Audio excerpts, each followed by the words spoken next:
शान्ताकारं भुजगशयनं पद्मनाभं सुरेशं विश्वाधारं गगनसदृशं मेघवर्णं स्वांगं लक्ष्मीकान्तं कमलनयनं योगविद्याम्यगम्यं वन्दे विष्णु भवभयहरणं सर्वलोकैकनाथम्।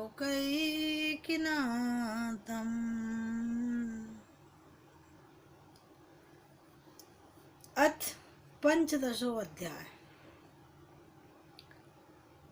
अब हम श्रीमद् भागवत गीता का 15वां अध्याय, उसका हिंदी रूपांतरण आपको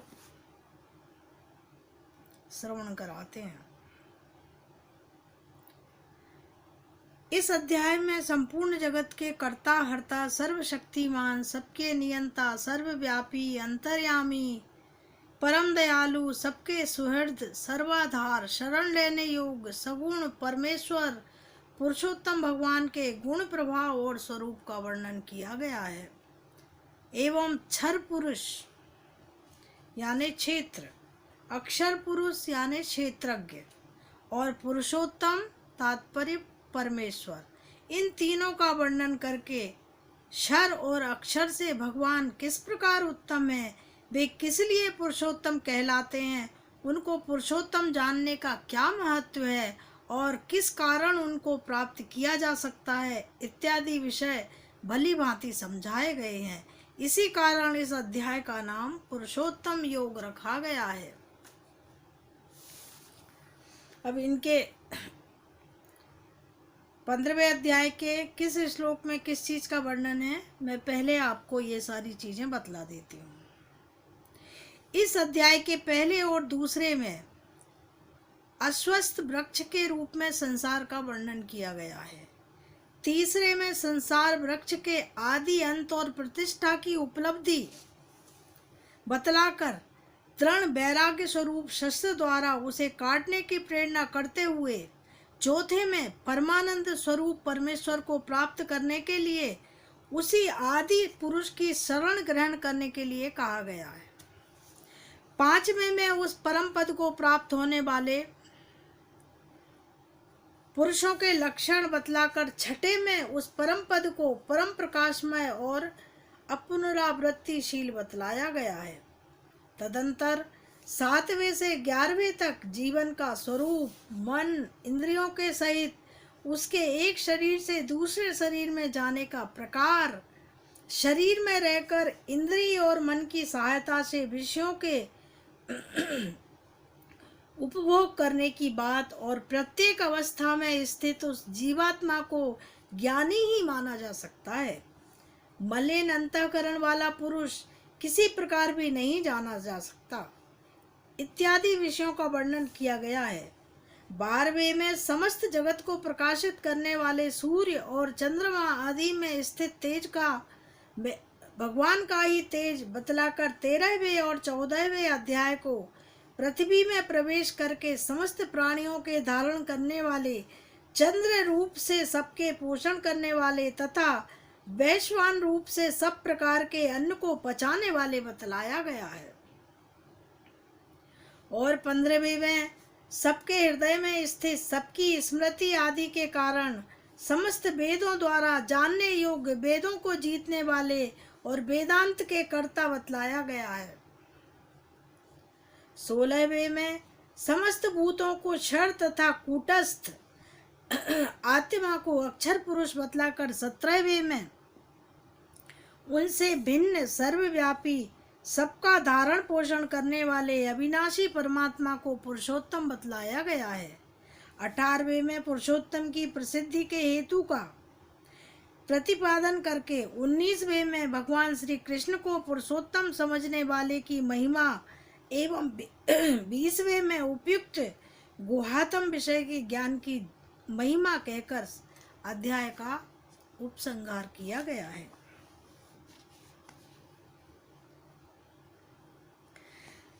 संबंध ये है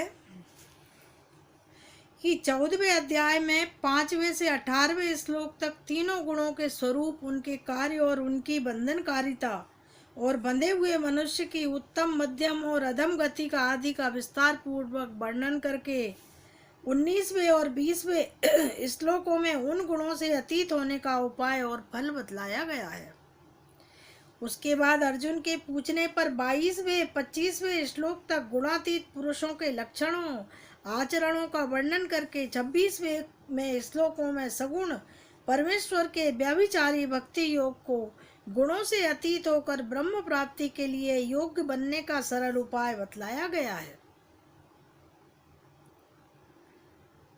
अतएव भगवान में व्यभिचारी भक्ति योग रूप अनन्य प्रेम उत्पन्न करने के उद्देश्य से उन सब सगुण परमेश्वर पुरुषोत्तम भगवान के गुण, प्रभाव और स्वरूप का एवं गुणों से अतीत होने में प्रधान साधन वैराग्य भगवान शरणागति का वर्णन करने के लिए 15वें अध्याय का प्रारंभ किया गया है। यहाँ पहले संसार में वैराग्य उत्पन्न करने के उद्देश्य से 3 श्लोकों द्वारा संसार का वर्णन वृक्ष के रूप में करते हुए वैराग्य रूप शस्त्र द्वारा उसका छेदन करने के लिए कहा गया है। अब यहाँ से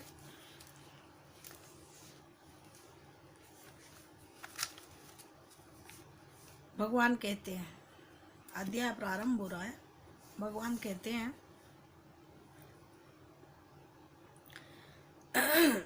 श्री भगवान बोले, आदि पुरुष परमेश्वर मूल वाले और ब्रह्मामुख शाखा वाले जिस संसार रूप पीपल के वृक्ष को अविनाशी कहते हैं तथा वेद जिसके पत्ते कहे गए हैं, उस संसार रूप वृक्ष को जो पुरुष मूल सहित तत्व से जानता है वह वेद के तात्पर्य को जानने वाला है। अब इसमें मूल वाले जो शब्द कहा गया है उसका अर्थ है आदि पुरुष नारायण वासुदेव भगवान ही नित्य और अनंत तथा सबके आधार होने के कारण और सबसे ऊपर नित्य धाम में सगुण रूप से वास करने के कारण ऊर्व नाम से कहे गए हैं और वे मायापति सर्वशक्तिमान परमेश्वरी इस संसार रूप वृक्ष के कारण हैं। इसलिए इस संसार वृक्ष को ऊर्व मूल वाला कहते हैं। मुख्य शाखा वाले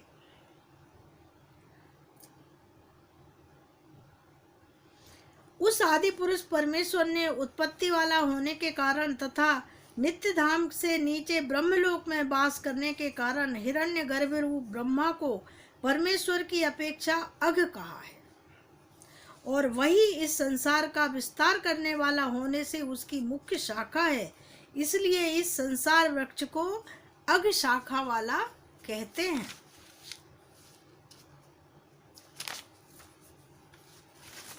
और इसी में एक शब्द आया था अविनाशी।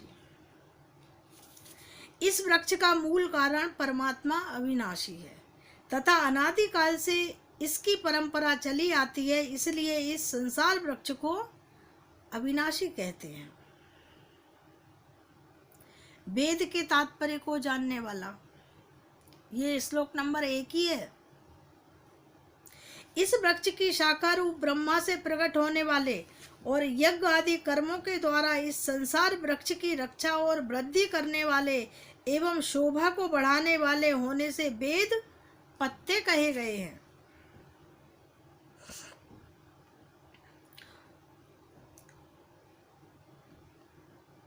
वेदों के तात्पर्य को जानने वाला, भगवान की योग माया से उत्पन्न हुआ संसार क्षणभंगुर, नाशवान और दुख रूप है।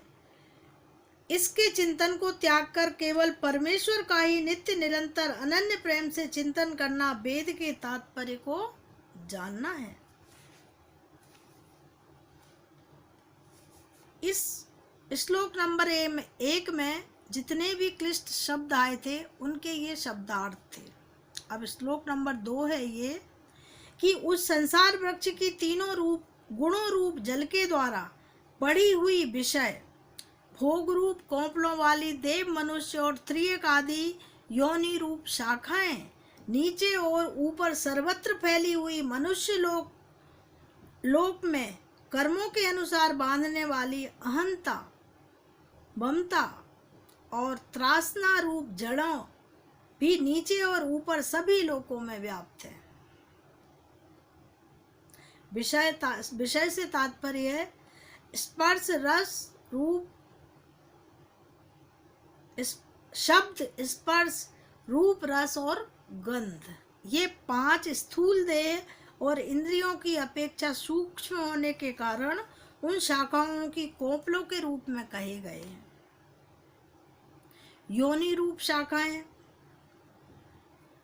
इससे तात्पर्य है कि मुख्य शाखा रूप ब्रह्मा से संपूर्ण लोकों के सहित देव, मनुष्य और त्रियक आदि योगियों की उत्पत्ति और विस्तार हुआ है, इसलिए उनका यहाँ शाखा के रूप में वर्णन किया गया है।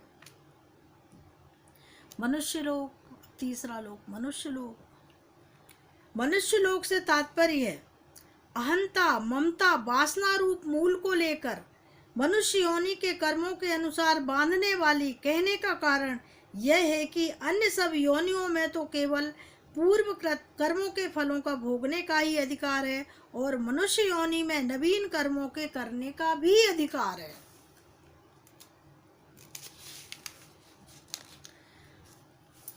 इस संसार वृक्ष का स्वरूप जैसा कहा गया है वैसा यहाँ विचार काल में नहीं पाया जाता, क्योंकि ना तो इसका आदि है और ना ही इसका अंत है, तथा ना इसकी अच्छी प्रकार से स्थिति है। इसलिए इस अहंता, ममता और वासना रूप अति दृढ़ मूल वाले संसार रूप पीपल के वृक्ष को दृढ़ वैराग्य रूप शब्द द्वारा काटकर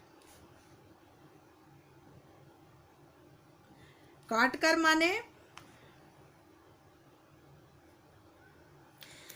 स्थावर, जंगम, यावन मात्र संसार के चिंतन का तथा अनादिकाल से अज्ञान के द्वारा दृढ़ हुई अहंता, ममता और वासना रूप मूलों का त्याग करना ही संसार वृक्ष का अवांतर मूलों के सहित काटना है। अब वैराग्य रूप से क्या तात्पर्य था? ब्रह्मलोक के भोग क्षणिक और नाशवान है, ऐसा समझकर इस संसार के समस्त विषय भोगों में सत्ता, सुख, प्रीति और रमणीयता का भासना ही दृढ़ वैराग्य रूपी शास्त्र है।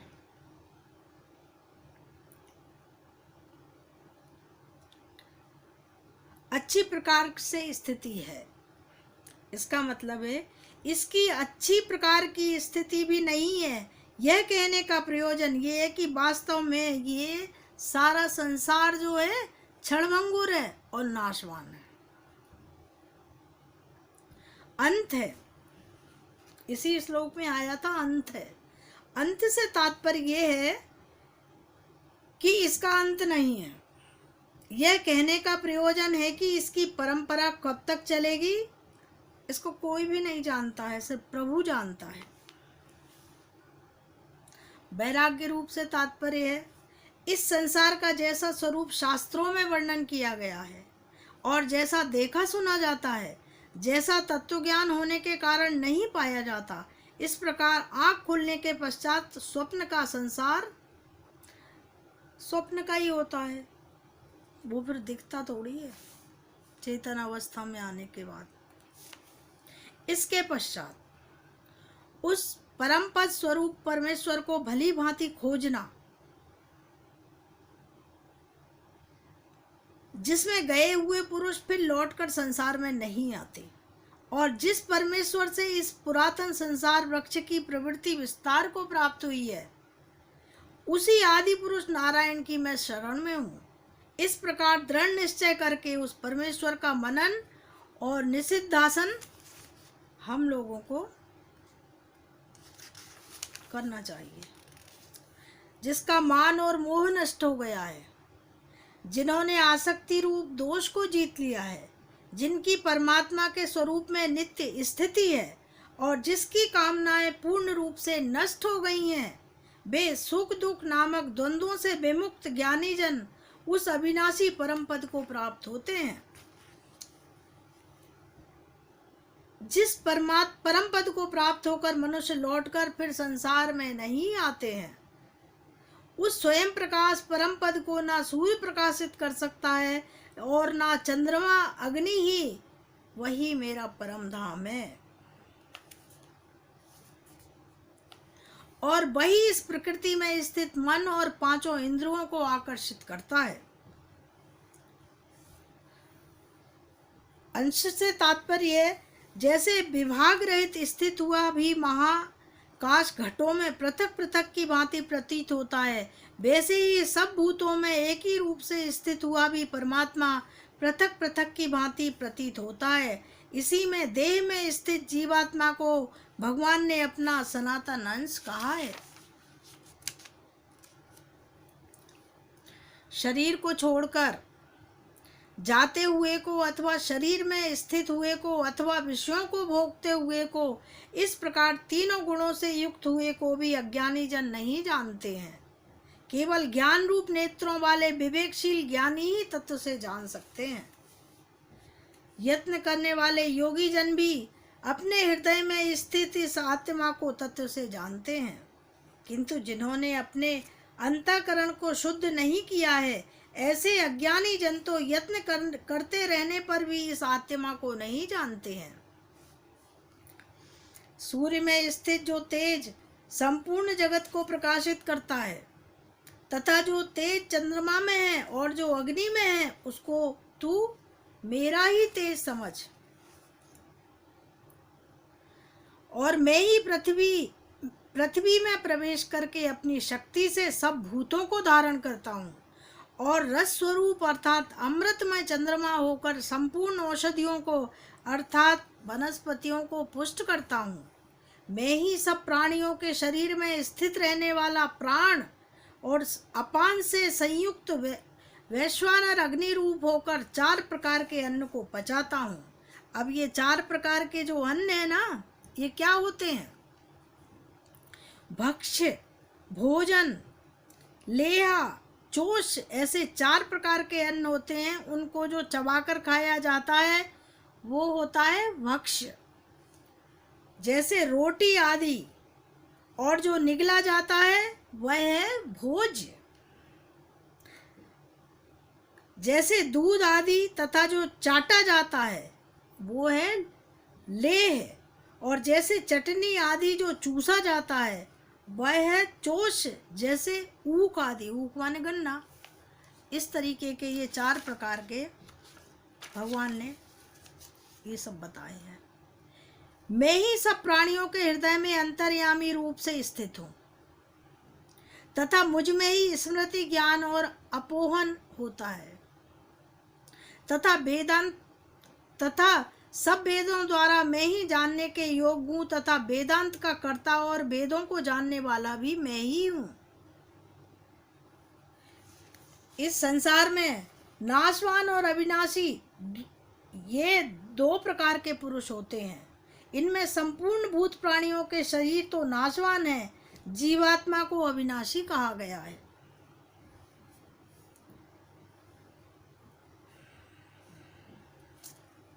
इन दोनों से उत्तम पुरुष जो अन्य ही है, जो तीनों लोकों में प्रवेश करके सबका धारण पोषण करता है, एवं अविनाशी परमेश्वर और परमात्मा इस प्रकार कहा गया है। क्योंकि मैं नाशवान जड़ वर्ग क्षेत्र से तो सर्वथा अतीत हूँ और अविनाशी जीवात्मा से भी मैं उत्तम हूँ। इसलिए लोक में और वेद में भी पुरुषोत्तम नाम से प्रसिद्ध हूँ। भारत, जो ज्ञानी पुरुष मुझको सब प्रकार तत्व से पुरुषोत्तम जानता है, वह सर्वज्ञ पुरुष सब प्रकार से निरंतर मुझ वासुदेव परमेश्वर को ही भजता है। हे निष्पाप अर्जुन, इस प्रकार यह अति रहस्य युक्त गोपनीय शास्त्रों मेरे द्वारा कहा गया है। इसको तत्व से जानकर मनुष्य ज्ञानवान और कृतार्थ हो जाता है। ये था श्रीमद् भागवत गीता का 15वां अध्याय। इस अध्याय में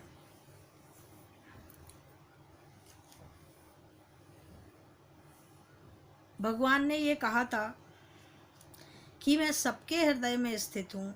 इस कथन का क्या अभिप्राय है?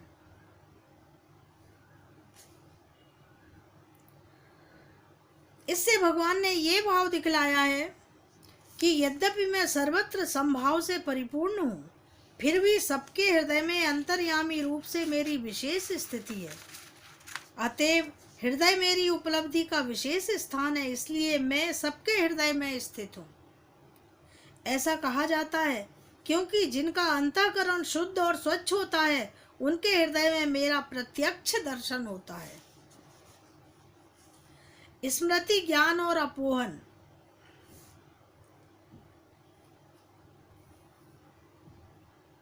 ये तीनों भी भगवान में ही होते हैं। इसका भगवान ने क्या भाव दिखलाया है कि पहले देखी सुनी या किसी प्रकार की अनुभव की हुई वस्तु या घटना आदि के स्मरण का नाम स्मृति है। किसी भी वस्तु को यथार्थ जान लेने की शक्ति का नाम ज्ञान है तथा संशय, विपर्य आदि वितर्क जाल का वाचक ऊहन है। उसके दूर होने का नाम अपोहन है। ये तीनों मुझ में ही होते हैं। ये कहकर भगवान ने यह भाव दिखलाया कि सबके हृदय में स्थित में अंतर्यामी परमेश्वर ही सब प्राणियों के कर्म अनुसार उपयुक्त स्मृति, ज्ञान और अपोहन आदि भावों को उनके अंतःकरण में उत्पन्न करता हूँ।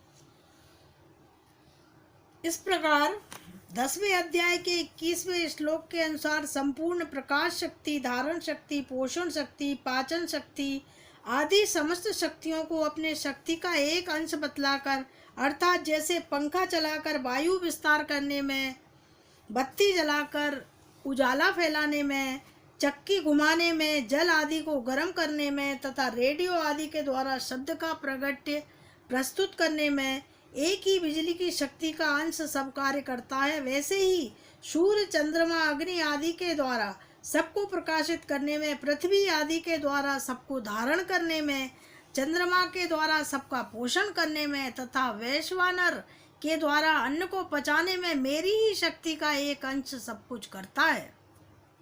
इस प्रकार जब भगवान अपने सर्वांतत्व और सर्व तत्व आदि को गुणों से युक्त स्वरूप का वर्णन करते हुए सब प्रकार के चेष्टा करते हैं, सब प्रकार से जानने योग्य बातें बतलाते हैं, तो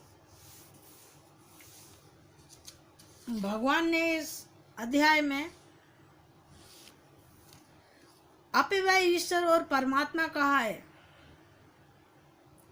इसका तात्पर्य है इससे भी उस पुरुषोत्तम का ही नाम बतलाया गया है। अभिप्राय ये है कि जो तीनों लोकों में प्रविष्ट रहकर उनके नाश होने पर भी कभी नष्ट नहीं होता है, सदा ही जो निर्विकार है, एक रस है तथा जो क्षर और अक्षर इन दोनों का नियामक और स्वामी सर्वशक्तिमान ईश्वर है, और जो गुणातीत शुद्ध और सबका आत्मा है, वही परमात्मा पुरुषोत्तम है।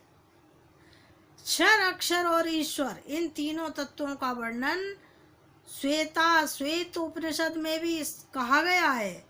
यानी कि प्रधान यानी प्रकृति का नाम क्षर है और उसके भोक्ता अविनाशी आत्मा का नाम अक्षर है। प्रकृति और आत्मा इन दोनों का शासन एक देव जिसका नाम पुरुषोत्तम है वो करता है।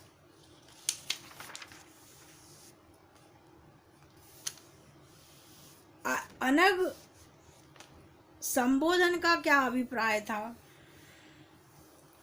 अग नाम पाप का है। जिसमें पाप ना हो उसे अनग कहते हैं। भगवान ने अर्जुन से कहा, अनग नाम से संबोधित करके ये भाव दिखलाया है कि तुम्हारे अंदर पाप नहीं है, तुम्हारा अंतःकरण पूर्णतः शुद्ध और निर्मल है, अतः तुम मेरे इस गुहातम उपदेश को सुनने के और धारण करने के पात्र हो। गुहातम बतलाकर भगवान ने ये भाव दिखलाया है कि इस अध्याय में मुझ सगुण परमेश्वर के गुण प्रभाव तत्व रहस्य की बात प्रधानता से कही गई है, इसलिए यह अतिशय गुप्त रखने योग्य है।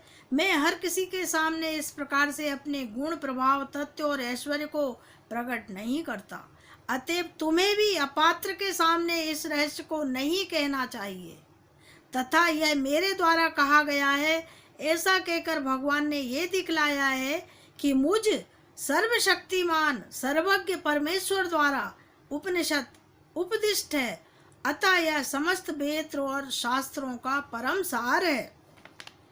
इस अध्याय में वर्णित भगवान के गुण प्रभाव तत्व और स्वरूप आदि को भली भांति समझकर भगवान को पूर्वोक्त प्रकार से साक्षात पुरुषोत्तम समझ लेना, इस शास्त्र को तत्व से जानना है, तथा उसे जानने वाले का जो उस पुरुषोत्तम भगवान को अपरोक्ष भाव से प्राप्त कर लेना है, यही उनका बुद्धिमान अर्थात ज्ञानवान हो जाना है और समस्त कर्तव्यों को पूर्ण कर चुकना है, सबके फल को प्राप्त हो जाना ही कृतकृत्य हो जाना है।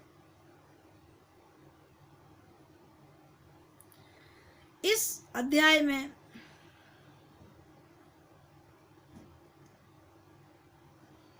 भगवान ने यह स्पष्ट कर दिया है कि जो अपात्र है,